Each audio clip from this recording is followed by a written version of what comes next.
अस्सलाम वालेकुम। आपको पता है कि सूरह बकरा पढ़ रहे हैं, तीसरा सिपारा है, उसको कंटिन्यू करें। बिस्मिल्लाहिर्रहमानिर्रहीम। नमाज कायम करें और ज़कात दें, उनका अजर बेशक इनके रब के पास है और इनके लिए किसी खौफ और रंज का मौका नहीं।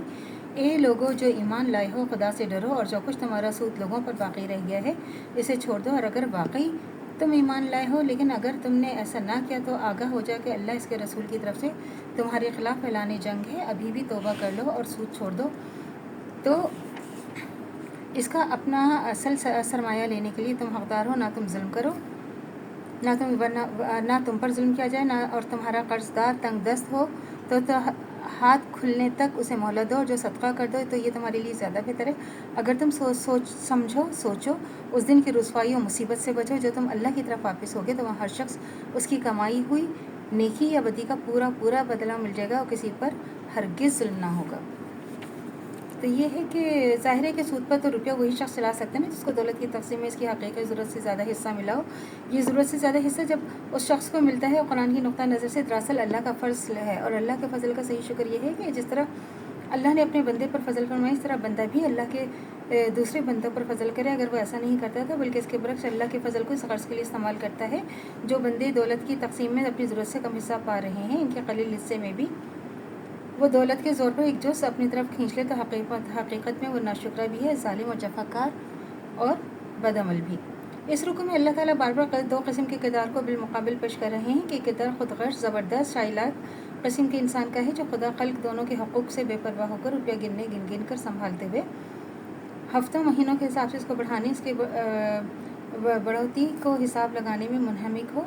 और दूसरा किरदार खुदा पर फैयाज़ हमदर्द इंसान का किरदार है जो खुल्क खुदा दोनों के हकूक़ का ख्याल रखता हो और अपने बाजू से कमा कर खुद खाए, दूसरे बंदगाने खुदा को खिलाए और दिल खोल कर नेक कामों से खर्च करे। और पहली किस्म का किरदार खुदा को सख्त नापसंद है, दुनिया में इसके किरदार पर कोई सालिहा सोसाइटी नहीं बन सकती। और ये जो थी आयत, ये फ़तह मक्का के बाद नाजिल हुआ, मज़मून की मुनासबत से सिलसिला कलाम में दाखिल कर दी गई। इससे पहले अगरचे सूद एक नापसंदीदा चीज़ समझा जाता मगर क़ानून इसे बंद नहीं किया गया था।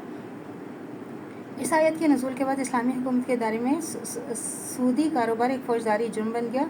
अरब के जो कबीले सूद खाते थे उनको नबी सल्लल्लाहु अलैहि वसल्लम के अपने अमाल के ज़रिए से आगाह फरमा दिया और वो इस लेन देन से बाज ना आए तो इनके खिलाफ जंग की जाएगी।